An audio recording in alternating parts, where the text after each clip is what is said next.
Біздер енді мына Сұлтан Апа әулиенің зияратында отырмыз. Сұлтан Апа әулиенің тарихы, тарихын айтатын болсақ, бұл кісі тұнау 12 ғасырда ғұмыр кешкен. Бұл кісінің әкесі тарихта белгілі адам Сүлеймен Бақырғани дейді, Хакім Ата деген атпен негізі азан шақырып қойған аты Сүлеймен Мәлік деген кісі. Ол кісі Түркістан қаласынан бір 10 шақырым жерде Қарнақ дейтін ауыл бар. Ол жерде өте үлкен кезінде рухани орталық болған, медресе болған, көп шәкірттер тәрбиеленген. Сол жерде дүниеге келген ол кісі. Ол кісінің әкесі Буруж Мәлік деген кісі. Оның ар жағында шежіресі, тарихы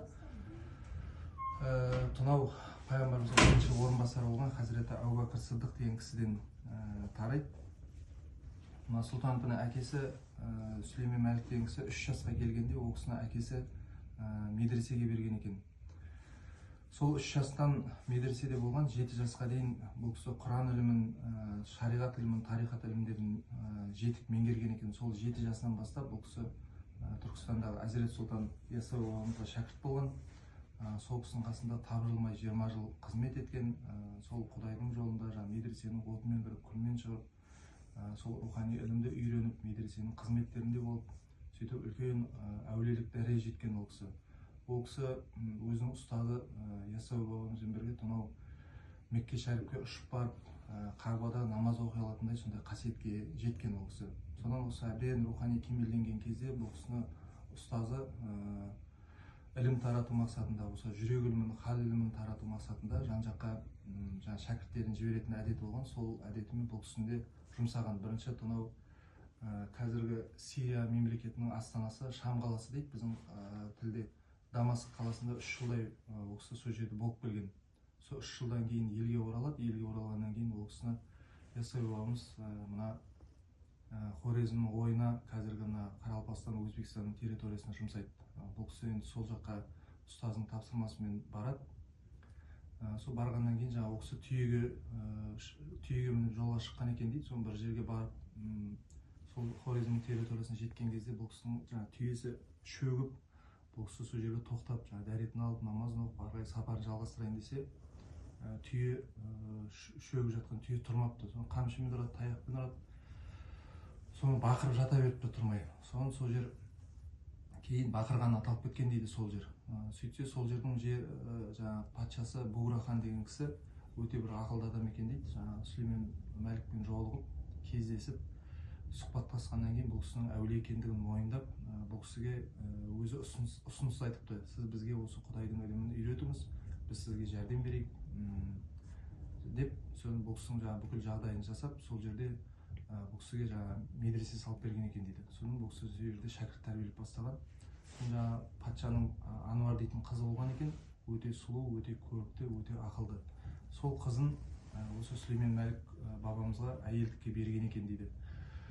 Сол Ануар дейтін кісіден бұл кісі 5 перзент сүйген, 3 ер бала, 2 қыз бала. Махмұд қожа, Асқар қожа, Хубби қожа, Айжан, Айша бибі деген. Сол Хубби қожасы мына осы біздің Сұлтан Апа әулие. Бұл кісінің азан шақырып қойған аты Хубби қожа, бірақ біздің халықтың тілдік диалектісіне байланысты біздің халықтың арасында үпі аталып кеткен бұл кісі. Енді Сұлтан деген атты бұл кісіге халық құрметтеп таққан.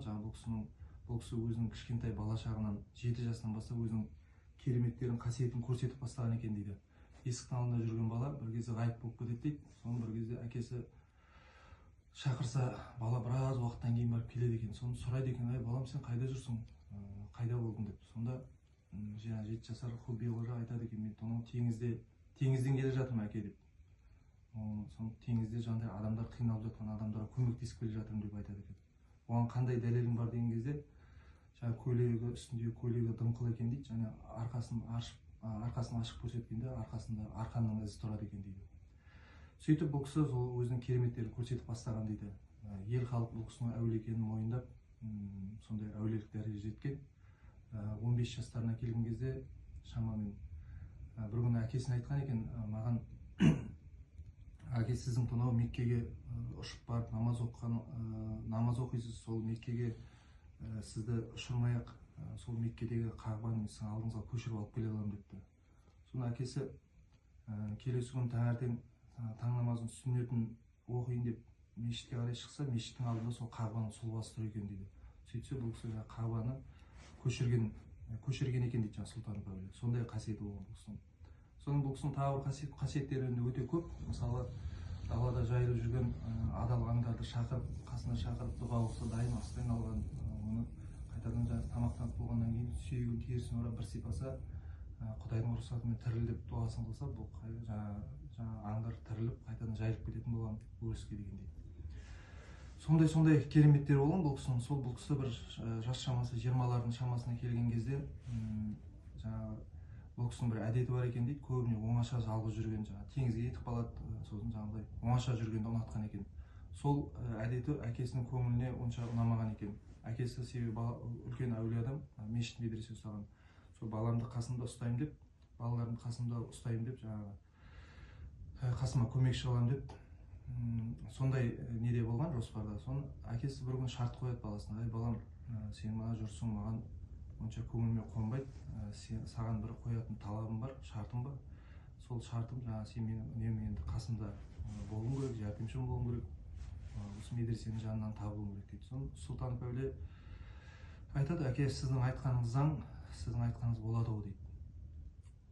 Соны бұл кісіні бір оңаша бөлмеге оңаша бөлмеге салып қойған екен дейді. Соны бір күні жаңағы шешесі Ануар дейтін кісі тамағын берейін деп бөлмеге келсе, Сұлтанов әулие ғайып болып кеткен екен дейді. Сәлдесімен шапан алған дейді, өзі ғайып болған дейді. Соны бұл хабар әкесіне жетеді. Соны әкесі қатты өкініп қалады: "Мен балама осы жолына тосқауыл болдым ау, баламның әулиелік миссиясына кедергі болдым ау" деп. Соны әрі бері іздейді, жан жаққа елші жіберіп, адамдарын салып, жаңағы екі ағасы бар ғой Сұлтановтың, Махмұд қожа, Асқар қожа деген бауырлары. Сол бауырларына да айтады: "Барып жаңағы іздеңдер Сұлтановтың" деп. Сол екі ағасы осы Маңғыстауға іздеп келген дейді Сұлтановтың. Сол іздеп жүрген кезде Асқар дейтін бауыры осы жерде аяқ астынан сырқаттанып қайтыс болып қалған екен. Сонда 24 жастағы жігіт екен Асқар. Осында Кенті бабаны Сұлтановтың ағасы деп те айтады жалпы, баяғы көнегөз шалдардың дерегінде, әңгімелерінде. Сөйтіп Сұлтанов сол неден ғайып болған, соны осы жерге келіп табан тіреген, осы жерде бір өзінің әулиелік жұмыстарын жасаған. Соны жалпы бір ғайып әлемге еніп кеткен. Содан кейін арада біраз уақыт өткеннен кейін осы жерде осы маңдарда мекендеген бір Ноғайлы тайпасынан Хайрулла дейтін жас баланың түсіне еніп, Сұлтанов әулие өзінің аянымен осы мына жерасты мешітін салдырған дейді. Сондай тарихтары бар. Соны жаңағы Хакім ата баласын жоқтап, іздеп, көп даналық сөздер жазған. Ол кісі Сұлтановтың әкесі Қызыр көрген кісі. Қызыр баба батасын беріп жатқан кезде айтқан екен: "Сен енді сөйлеген кезде тек қана даналық сөздерді ғана сөйлейсің, саған Құдай Тағала сондай бір қасиет береді" депті. Сол үшін мен жаңағы Хакім ата Қызыр бабаның дұғасын алғаннан кейін, батасын алғаннан кейін тек қана даналық сөздер сөйлейтін қасиетке ие болыпты дейді.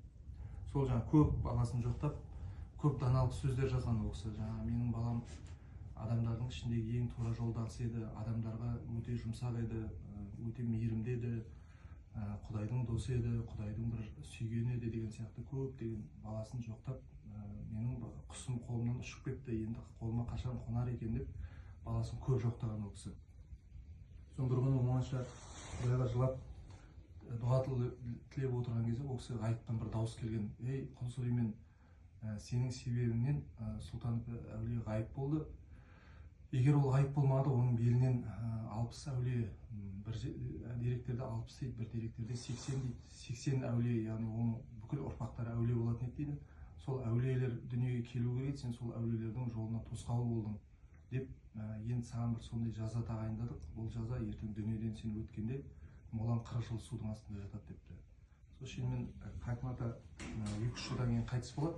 Қайтыс болғаннан кейін ол кісінің жаңағы жерленген жері 40 күн өткеннен кейін жерленген жеріне жаңағы Амудария дейтін өзеннің арнасын бұрып тасып суы, бұл кісінің моласын шынымен су басып қалыпты. Сол 40 жылдан кейін барып ол кісінің моласы ашылып, жаңағы пайғамбарымыздың ұрпағынан болған бір кісі басында шырақшы болып, осы кісінің жаңағы басын қарайтып ел халық зияратқа келетін орынға айналды дейді. Өткен жылы 23 жылы Өзбекстан Республикасы ол кісінің 9 жылдығын тойлап өтті. Басын қайтадан үлкен мавзолейін қайтадан қалыпқа келтіріп, ел халқы өте көп барады басына зияратқа. Хакім ата дейді ол жақта. Сондай сол Хакім атаның бел баласы мына Сұлтанқұл би деген бабамыз біздің қазақтың арасында Сұлтанов әулие дейді. Бұл кісі судың пірі болған адам, су әлемін бағындырған, теңізде жаңағы қиындыққа алған, дауылға тап болған, толқынға тап болған адамдар осы кісінің атын атап медет тілесе, бұл кісінің жаңағы рухы, қасиеті жаңағы жәрдем бере алады Алланың рұқсатымен. Бұл кісі сосын жаңағыдай жын-перілерді де бағындырған адам дейді, соларды да уысына ұстап өзінің жаңағыдай үкімдерін жүргізген дейді. Сондай үлкен қасиет иесі бұл кісі осы Маңғыстауда 360 әулиенің бірі, өте киелі орын. Әулиенің есігі бақыттың кені дейді, әулиелер жақсы көру бақыттың кілті дейді. Сол осы әулиелерді құрметтеп, әулиелердің де рухы сол ел халқымызды, қасиетті топырағымызды қорғап тұра берсін, ел жұртымыз аман болсын, заманымыз тыныш болсын. Ал оқушылар жақсы оқысын, сабақтары. Әмин. Көп рахмет. Қысқаша осы енді. Тағы да бір қысқа нелер тарихтар бар еді, ұзақ кетеді, айтпай жатырмыз.